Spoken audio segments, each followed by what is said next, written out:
think Brother Aaron and Sister Rachel were saying, "Well, we've been through this 2 or 3 times." I got it on. Okay. We're going to talk about a very familiar set of verses, and when I started reading, I don't know if it's the fact that we've read the stuff before it and the stuff after it, but I said, "Boy, he's just ain't very much in there." Them verses, I said, "There's so much to that story," and it's the story of Abraham and or Abram at the time. And it talks about how God told him, "This is what I want you to do. This is where I want you to be." And all the families of the earth will be blessed because of what I'm going to do in you. And the thing that I think we should take away this morning before we get started is that Abraham is no different than any other individual. You know, whenever you talk about blessings, it always starts Abraham, Isaac, and Jacob, right? All these families and how he said, "I'll make you like the dust of the earth, the sands of the sea, and the stars of the sky." But the underlying thing that always comes back is that it's got to be God's way. This, what we're going to talk about this morning, where we contrast Abraham and Lot. What he's trying to say is, Lot, you looked at it from one direction, but Abraham, this is what Abraham's type of faith was, and this is what Lot's type of faith was, and where they put their trust. So we'll start off. It says, "And Abram said unto Lot, Let there be no strife, I pray thee, between me and thee, and between my herdmen and thy herdmen, for we be brethren." Now Abram, we all know, was Lot's uncle, right? I think it was Terah and then Haran, and Haran was Lot's daddy, and he ended up dying early. And Lot follows Abraham wherever he goes. And it would be just like if Brother Bobby had started his business, and I was a young felon. What's it been? 30 years, 20, 30 years. I was in college when I was at Harper's Ferry. If he'd have pulled me to the side one morning and he said, "Brother, listen, I'm starting a business and I need somebody just like you, a man of faith, and somebody, you may not know nothing about the type of work I do, but I can show you what I do." And together, me and Brother Bobby get together and we start our business and we work. And when he says, "Brother, we got to get up and go do this tomorrow," I show up on time. I do what I'm supposed to do. And we continue to grow that business. And he retires, and I'm 40 some years old now. In my mind, I know exactly what he's taught me, and I start passing it on to the next individual. It continues to grow. God blesses what we do monetarily, faith, all those things, simply because I'm following what Brother Bobby said and what God has laid on Brother Bobby's heart. That's where Abraham and Lot were. God specifically looked at Abram. He said, "I want you to leave your city, I want you to leave your people, and go to a country that you don't know nothing about." Essentially what he's telling him, "I just want you to have faith. Just do what I tell you to do." And he did. It says Abraham got up and left, but the thing he did is he took his family with him, didn't he? And in my book, I don't know about nobody else's, but it's got a heading in there, and it says incomplete obedience. It said the wasted years in Haran. So when they first left Ur of the Chaldees, they went down to a city called Haran. And they stayed there for a while. And Terah ends up dying, his daddy. And then he says, "Well, boys, we better get up and leave." So they get up and they move on. But guess what happens? Lot tucks in behind him. He says, "Hey, me and you built a good thing together. Let's keep on." And Abraham says, you know, "You're my family." Abraham had meekness. We never see where it says Lot said, "You know what, Abraham," when it gets to this point and it says, "Let's separate," it ain't like Lot looks at him and says, "Uncle Abraham, everything I got's because God's blessings on me. He never made me these blessings. He never promised me these blessings. So whatever you want to do, just let me know." It's vice versa today. Abraham looks at him, he says, or Abram looks at him, he says, "Look, you go do whatever you want to do." He said, "You look out here. I've got the power to give you whatever I want because God's done promised me to. I know that. So you do whatever you want to do. Like, just separate yourself from me because guess what? Your men are starting to fight with my men, and it's causing problems." Which means that, like, if I had started working with Brother Bobby and I had a group of fellas and my group of fellas started fighting with the fellas that Bobby had, and we have problems, should I go to Bobby and say, "Look, Bobby, you started this place, but I'm getting sick of your boys.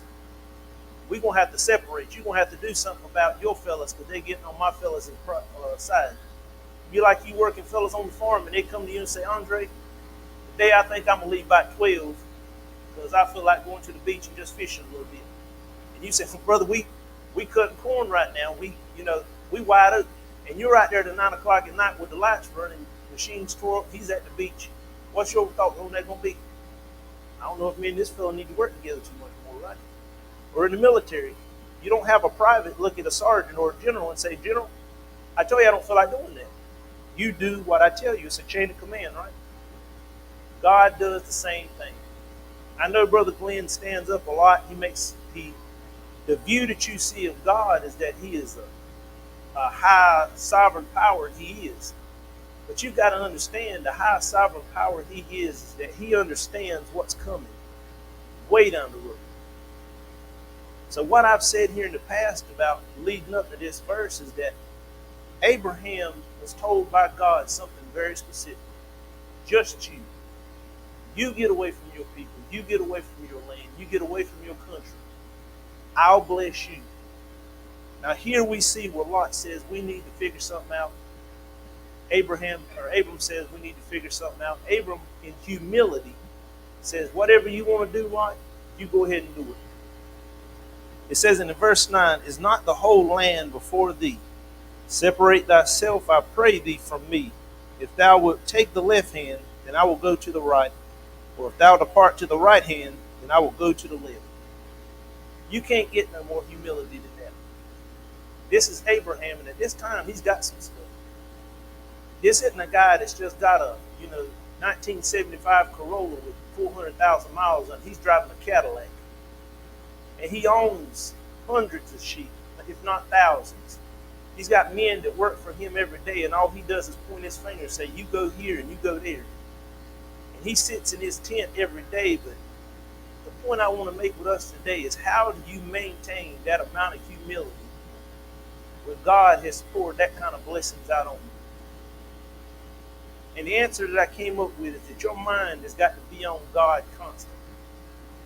Brother Glenn has been to a lot of different churches, and he's dealt with a lot of different people. And he's climbed a lot of hills that he's climbed at the last church. He's got to try and climb at this church because, truth be told, there ain't three sins, right? And a lot of times churches come to a point where it's time to separate. Either the preacher says, look, this is what I want to do. Brother, ain't what God says. I've got brothers at my age that have said, man, I grew up in this church. And the preacher has started telling us stuff that I've had to confront him on, and I've had to talk with him. They said, well, brother, man, what should I do? He believes that abortion is a woman's right, and that the child in that womb carries less value. And this is a very smart individual. And for him to come to me, the reason it stood out is I know this man knows more than I do. But it's like Brother Glenn said about Brother Nick when he came to us. He already believed it. He just needed somebody to back him up. He needed to feel that somebody else who has been there, has been through the same things, believes the same way I do. And Abraham showed that same kind of humility. When you've been through things and you've seen things, and you can still come back, just like Abraham did, and say, you know what? Lot, I know what's coming with the decisions that you make, because I know what God told me when I came out. I've had incomplete obedience. I know what God said, and I still brought you. I brought my daddy. I left my country, but I'm dealing with that. Because I believe that God came to Abraham through the years and said, Abram, didn't I tell you not to do that? Didn't I tell you not to bring Terah? Didn't I tell you not to bring Lot? Didn't I tell you just to get out and go? What's he doing to you? Because God does us like that too, doesn't he? We make decisions with our companies or with our job choices or with our children or our wives, and we say, I'm just having a bad day. I don't want to talk to none of you. I just want to come in this house. I'm done 13, 14 hours worth of work today. My legs is killing me. I want to sit here and watch that TV. But Maggie comes and looks at me and says, Daddy, I'm struggling now. We're starting algebra. And it's killing me. And brother, man, in the back of my mind, I've been through this battle because I did the same thing. There was very few things in school that I had as much trouble with as I did with algebra. And the crazy thing, Brother Glenn, was the same exact way. And 20, 30 years ago, I can remember going back to my high school years where I sat there and I struggled to the point that it was weighing me down. I would run through the rest of my homework, be done in an hour, and then spend 2 or 3 hours just working on algebra because I'd be like, where in the world do you get numbers and letters and you put them together and it's supposed to add up? And I'd be in that little room and I'd work, and Brother Glenn would come in and he'd be done the same thing. 13, 14 hours, he'd come in there and he'd say, son, what is it? He said, get up, take your mind off of it, and go eat. Go sit down and eat, wash, do whatever you got to do, and then from now to the time you go to bed, we'll look at it. And he would come up there and we would work on it, and I'd be frustrated, he'd be frustrated. Because he's relearning this as he's trying to teach it to me. In my mind, I don't realize, I think Daddy's supposed to already know this. But he said, man, this has been 20 years for me. Now, I'm doing that with my child, and I find myself getting frustrated saying, baby, don't you just see where we're coming from? The point I'm making, ain't that what God does with us all the time? He's been there, he's done that. Not that he's forgot it, but he's just saying, don't you see what I'm trying to do for you? I'm trying to show you, because of my love for Maggie, I'm going to show you the simplest way to get that answer. Yeah, the teacher might want you to draw 50 different boxes and scratch out little X's and stuff like that there. But I want you to see the big picture. So what God has told Abram, listen, just do what I say, and I'm going to show you the big picture. Because he keeps coming back to him and telling him the same thing. I'm going to make you like the dust of the sands of the sea and the stars of the sky. So it's almost like he's telling Abraham, look, step back from your problems and understand what I'm going to pour out on you ain't nobody never seen. What I'm going to do for you ain't nobody ever realized. Nobody have I ever made a promise where it says, I'm going to make you like the sands of the sea. Because essentially what he's saying is that at that point in time, to have children, male children, daughters, servants, sons, wives, was a blessing. It was something that, like what Sarah said, she felt like she was completely weighed down with the fact that I have no children, I have nobody. And this other woman, she gives me up the wall every day because you don't have what I got. I'm a blessing. I mean, when we reread the story of Leah and how she was so secondhand and so looked down on, but then she had children. It's like, boy, I got youngins, he'll love me now. Because of what I got, he's going to love me now. That was so much value. But what God said is, I'm going to take that value and I'm going to make it like the sands of the sea. And that's what he blesses each one of us with. Even though we can't see it. Even though we go through our mundane days, we come to the end of our careers and we're weighed down heavy, or in the middle of it. We say, Lord, is this where I need to be? Or Lord, is it time for me to retire? Is it time for me to change my occupation? Is it time for me to come or go? And we focus so hard on where it is that it begins to weigh us down. And God said, listen, it was always going to be this way. From the moment you was born, it was always going to be this way. So we see Abraham's humility. It says, before thee, he says, separate ourselves. And then in verse 10 it says, and Lot lifted up his eyes and beheld all the plains of Jordan, that it was well watered everywhere, before the Lord destroyed Sodom and Gomorrah, even as the garden of the Lord, like the land of Egypt, as thou comest unto Zoar. And I believe right in the middle of that verse, y'all, what it is Lot's looking out there with his eyes, and he sees something like I told y'all, that day I did that devotion. I said it would be like farming, and you walk out there and you say, man, I've been driving by them fields for 20 years. And every year it looks like that corn's got 4 or 5 years on it. Every stalk's got 4 or 5 years. Or every time I do electrical work and I go up to Southern Pines, I see them fellas writing checks for twice what I'm getting. Because I've worked up there and I've had them. Guys from here will drive up there and say, man, if you don't tell them twice what you charge at the house, they're mad at you. When you go work on the air conditioner up there, it better be $1,000. I don't care what you got to do. But they'll say, man, we can't call them lumbies. They don't know what they're doing. But we are world renowned for sheetrock. And I have worked some places, and they love us. We're working on our plant right now. Who do you think's doing the sheetrock? Some fellas from right here at the house. You walk by them, they say, hey, Papa, how you doing? And you know exactly where they're from. But they do an amazing job. I can hear them, the guys not like that. The guys that own the place will be standing there, and we're leaving work every day, and they say, man, how in the world did they go right over what was already there, and as uneven as it was, and figure out the lines and lay up 100 yards that way? I mean, this long hallways, 3 or 4 of them, and lay it like that. You leave and go to lunch, and 2-3 hours later, you come back, and you're like, man, that's a completely different wall. And then come back through there with paint and lay the floor, and know exactly how many centimeters to put it off the ground, and then lay the floor. And up under that, he said, man, everything worked out within millimeters of where it should be. Perfect. Walk down the hallway, and the light shining from it, it looks good. But the point I'm making is they had so much talent. They had so much going for them. It said, Lot lifted up his eyes and beheld all the plain of Jordan. It was well watered everywhere before the Lord destroyed Sodom and Gomorrah, even as the garden of the Lord like in Egypt, as thou comest unto Zoar. Lot is looking with his eyes. But we see Abraham saying, it don't matter where I'm at, is what Abraham's saying, or Abram's saying.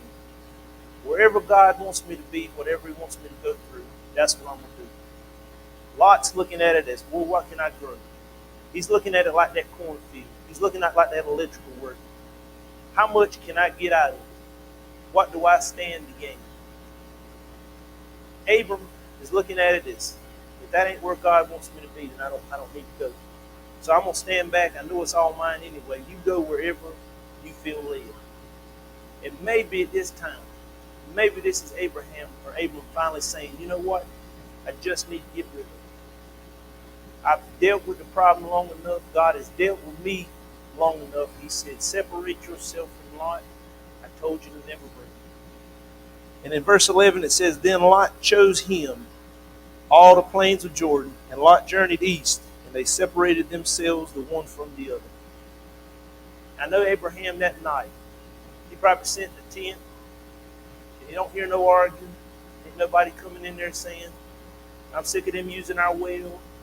I'm sick of them eating all our stuff. I'm sick of this, I'm sick of that. He said, boys, it's just I got my fellas. When I wake up tomorrow, Lot's gone. He's took all that beautiful place out there, but guess what? It's just me and the Lord. Whatever I wake up with, like Brother Glenn tells you about Brother Hub from our home church. He said, Lord, ain't nothing me and you can't handle. I got a feeling that next morning that's how he woke up. Because it says, and Abraham dwelled in the land of Canaan, and Lot dwelled in the cities of the plain, in verse 12, and pitched his tent towards Sodom. Now there you see where Lot's heart truly lies. There at the end of that verse 12, he said he pitched his tent towards Sodom. In the verse before that, it talked about God did blah, blah, blah. Everything was amazing. Everything was the way it should be before God destroyed it. Because I believe Abraham and Lot both looked down there throughout the weeks. They drive by and they say, Lord, they're some of the wickedest people I've ever seen in my life. God blesses them so much. Homosexual mean. Because we find out later what happened to Lot when them two fellas come down. Every imagination of man's heart, like the Bible tells us from time to time, if you leave man alone long enough and you give him what he wants, boy, he'll be in a mess. And what God is telling Abraham, he said, at this time, knowing what you know, what you've been through, imagine if you made the decision and told Lot, I'm going to be the one to go down. I'm going to take what I want. Because Lot may have come to him and said, Uncle Abraham, our boys ain't getting along. We need to separate. Look down there. Because Lot, we know what his mind was. He said, boy, look at all that corn growing every year. They got good bottomland. Everything looks amazing. Their animals are well fed. We out here struggling. We fighting over water. We fighting over grass. We got all this money, but we have grown to the point where we need to expand. You like having a business, and one of them looks at the other one and just says, man, we killing ourselves. We ain't got nowhere to put the combines. We got so many combines, so many tractors. They sitting out there rusting in the yard. We need to haul gravel in here because we tearing up the whole yard just trying to pull in and out. Sometimes our tractors don't even cut off. We try to run them half the night and right into the next day, and we just need to get us about 4 more tractors, and we can afford it.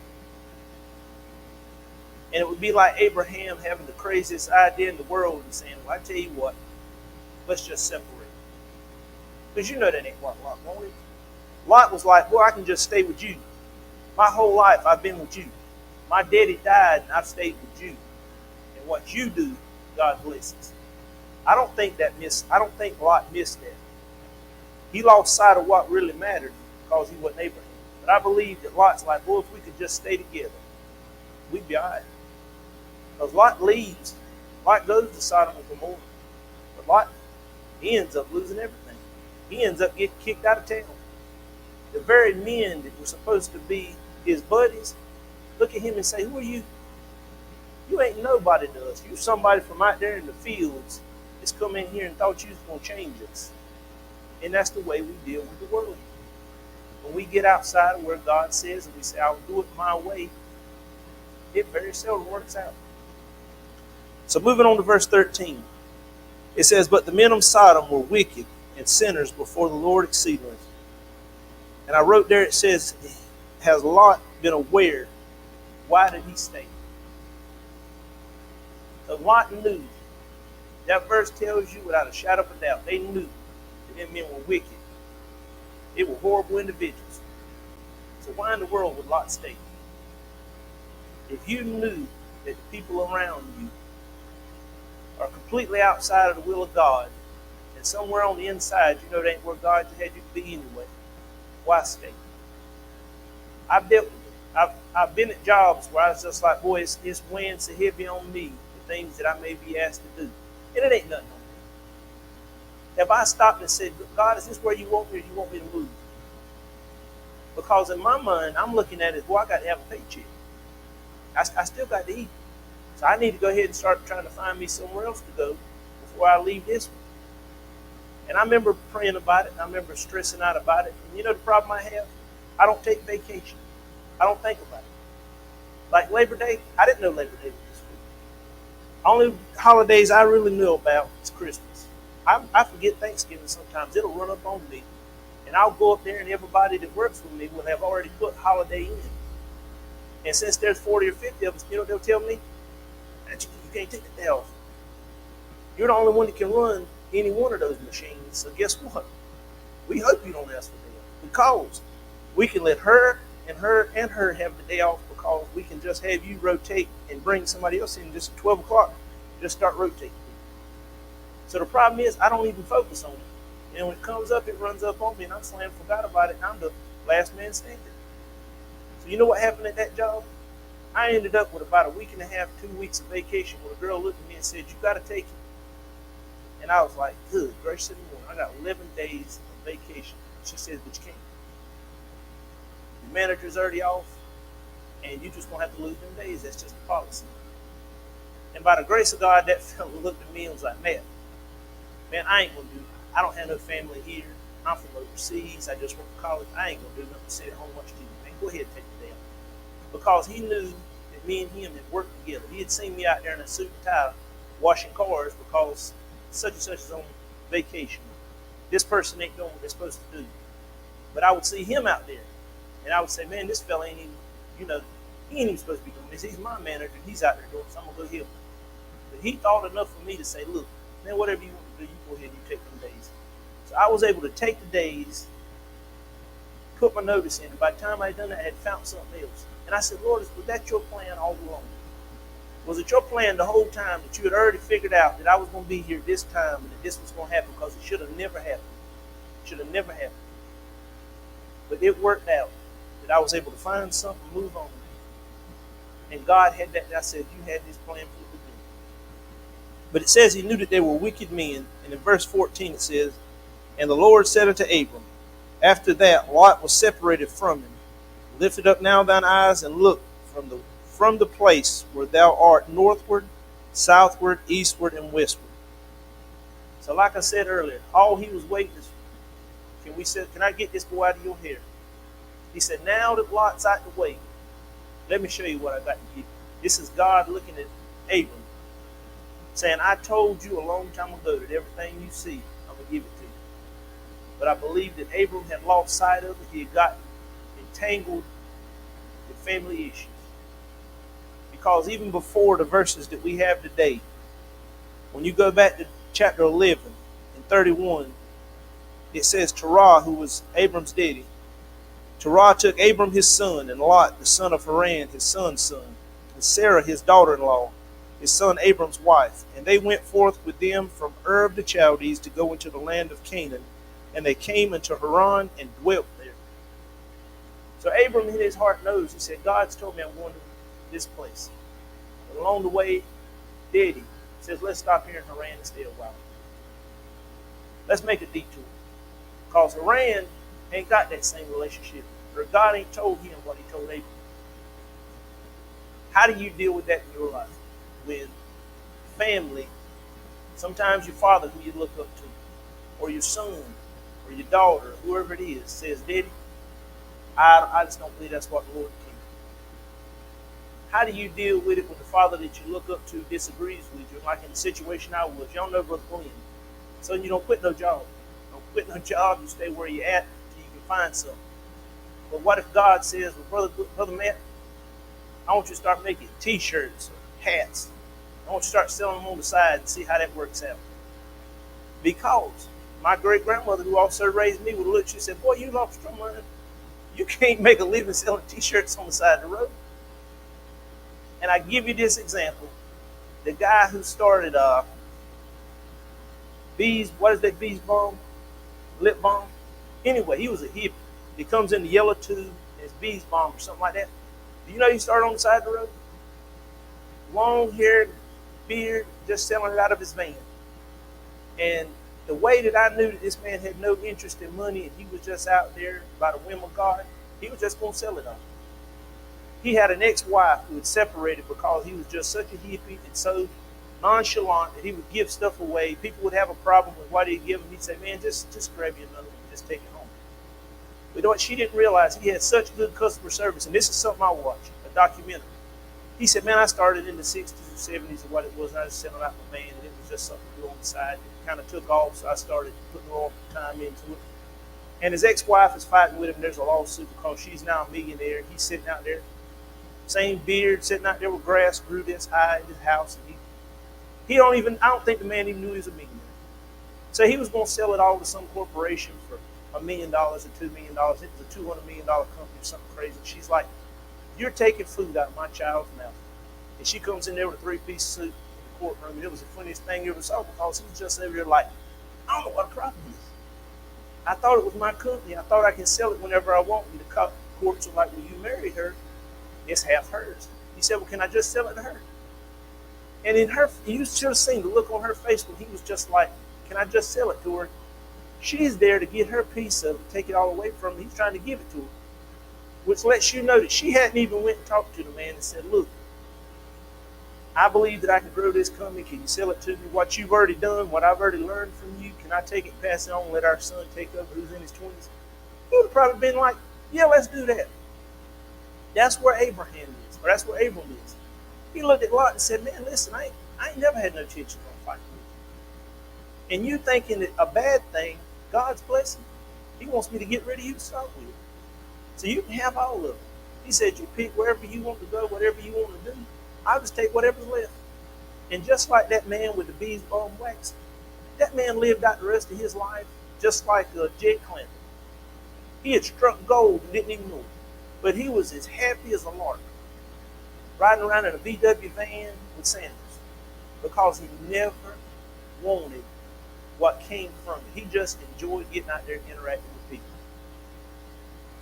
It says in verse 4, it said, and the Lord said unto Abram after that Lot was separated, I'm going to give you all these things. You look to the north, you look to the south, the west, and the east. And I think in our lesson it said that was 60-some miles or something like that.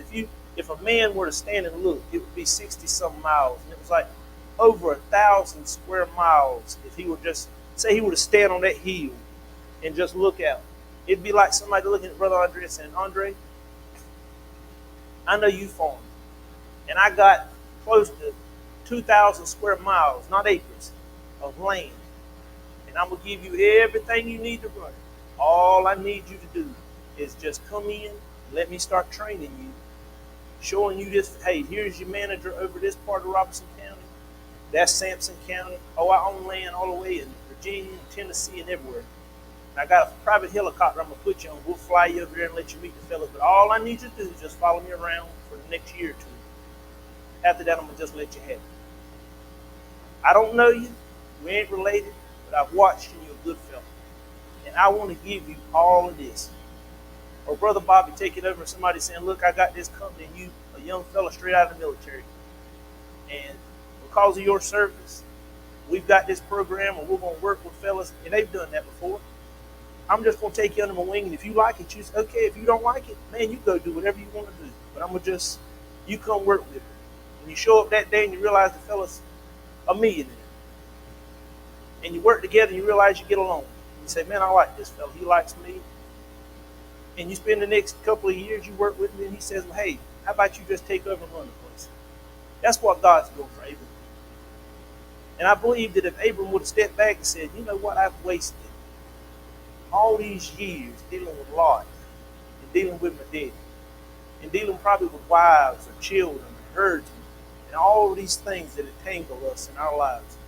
I spent all these years dealing with that when I could have been received the blessings of God.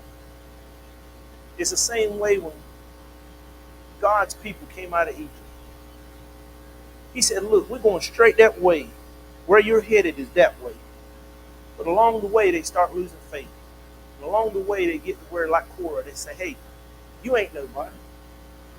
You ain't no different than us. Why do you lift yourself up? And they don't realize God is the one that made the choice. So in life, when we look at individuals and we say, I don't know why that lost sinner is blessed, or that Christian is blessed, or that man or that woman's got some blessing that I don't have. Step back. Look at what God's gave you and say, what in the world I got to do? I've struggled. I've had to deal with things, but I'm still here. God's brought me through every single thing I've been through. And that's every one of us. Sicknesses, jobs. I mean, sometimes marriages don't work out, but it says, you know what? I still lay my head down every night just living.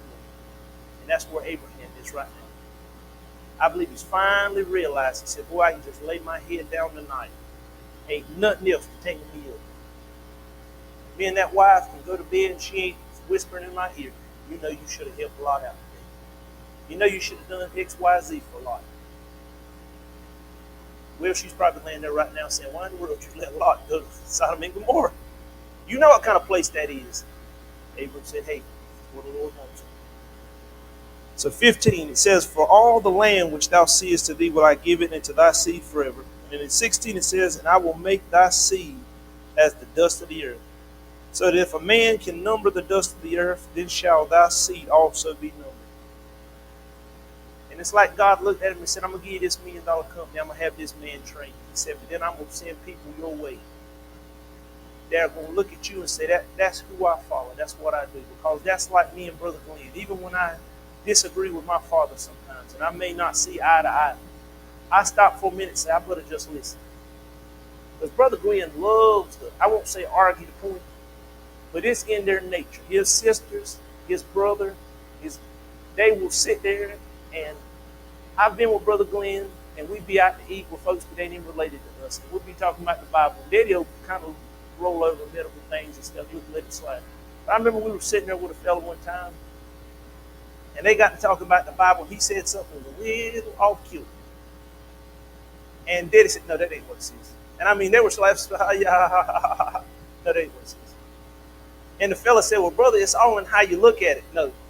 And he said, here's the verse, here's what it says, and we got to take it. And there's something to having somebody in your life that can go back and say, it ain't just that verse. Let me take you to the other verse. And this is where that verse supports that verse. You can't argue with that. And I may not see the eye to eye, but I'm telling y'all who, I've been to churches, I've been there, I've got family who are preachers. If you've got somebody that just says, look, brother, this is what the book says, not what I say, it's a valuable thing. Because if you work for somebody in the military, that individual takes you back to the letter of the law. He says, I don't care the color of your skin, how tall, short, high you are. That's the bar that's been set.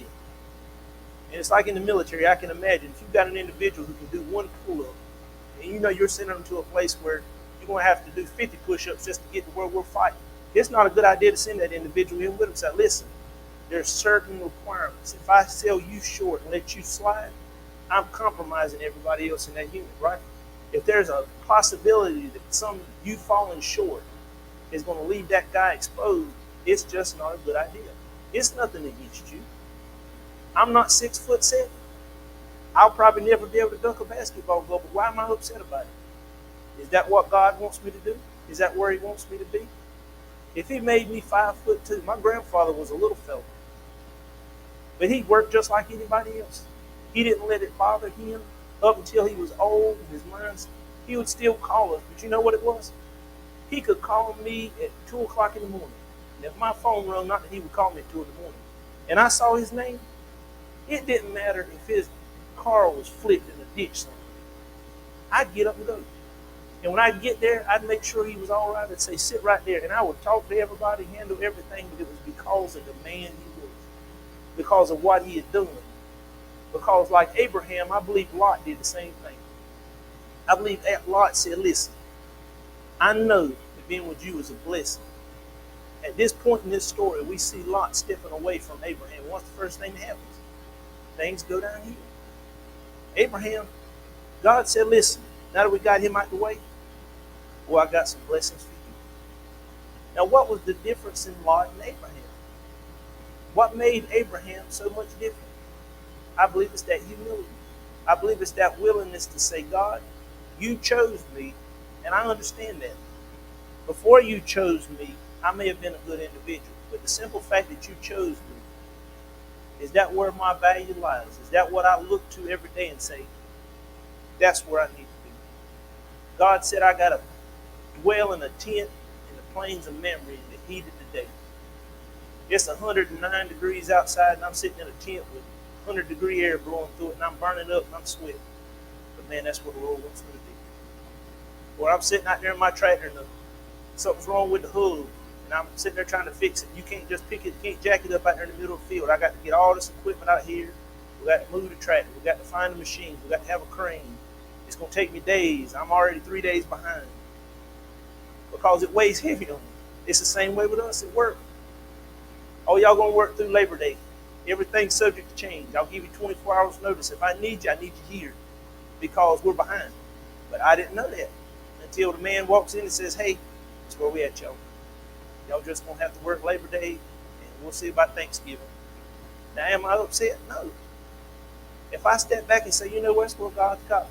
That's what he's got me doing. I need to be happy with that. And that's a hard thing to do. It is not easy when your tractor's in the ditch and you pouring sweat and mosquitoes are tapping your forehead. Gnats messing you up. The fella that's supposed to be working with you sick as a dog, he can't come. And ain't nothing you can do but just put your hands in your pocket and wait on the man to show up. But that was the patience that Abraham had. He said, I'm going to sit out here and burn up, sweat, and just look at what God gave me and thank him for it. And he said he would make his dust as the sands of the sea. And then in verse 17 it says, arise, walk through the land and the length of it and the breadth of it, for I will give it unto thee. And in our lesson that says when a man walked in those directions, it was almost like surveying his land. When a man would walk it like that, it was like him saying, this is what belongs to me.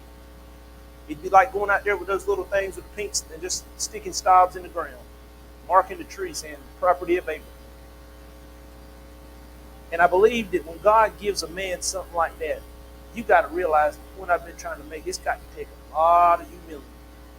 Because everybody around you is going to start looking over there saying, what in the world is this fella that just bought up 1,000 square miles of land and we ain't never even heard of it?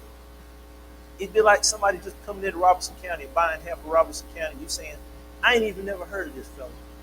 Even if you're not interested in farming this people interest, you're going to say, this man's not a millionaire.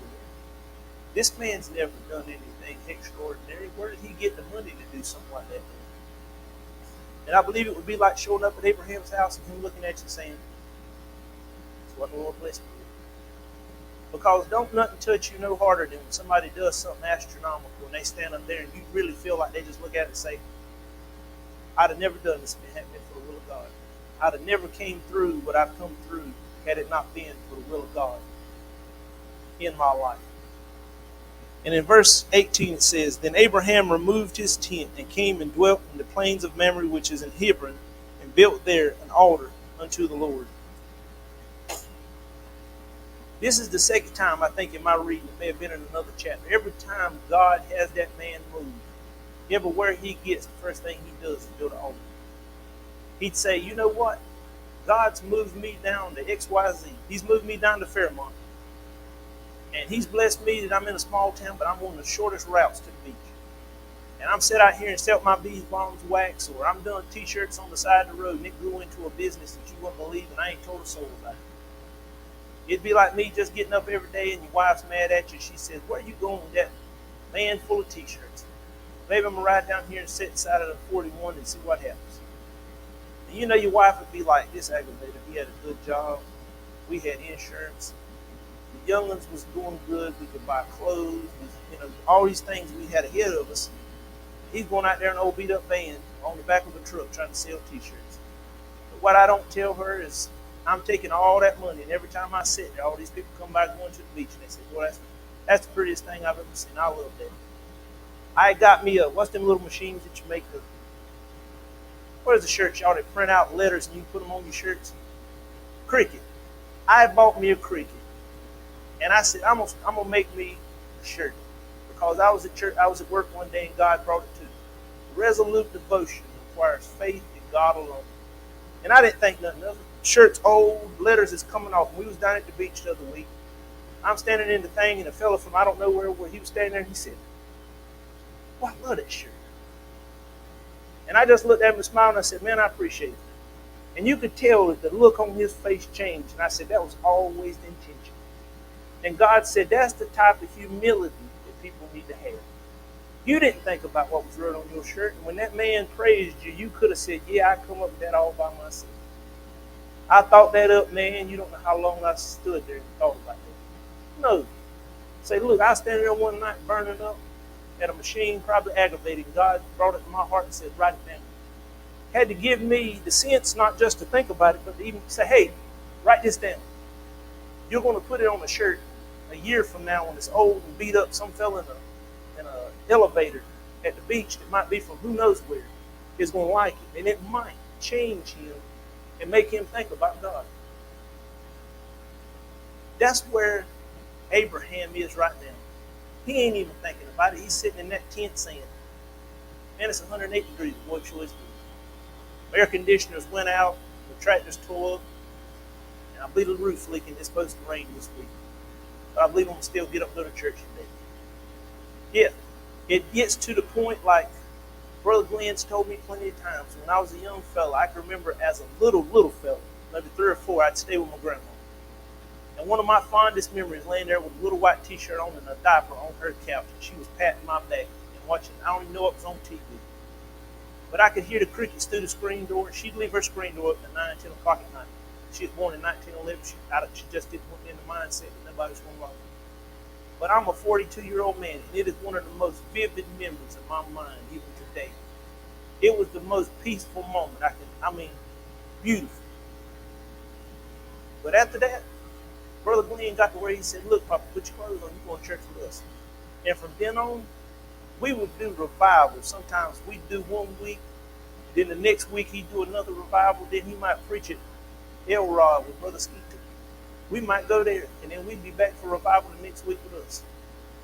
So it was almost like the military. You get to the point when you've done 3 revivals, preached at somebody else's church, and done Sunday morning, Wednesday night. Man, these 4-night revivals ain't nothing but a thing. This is like vacation.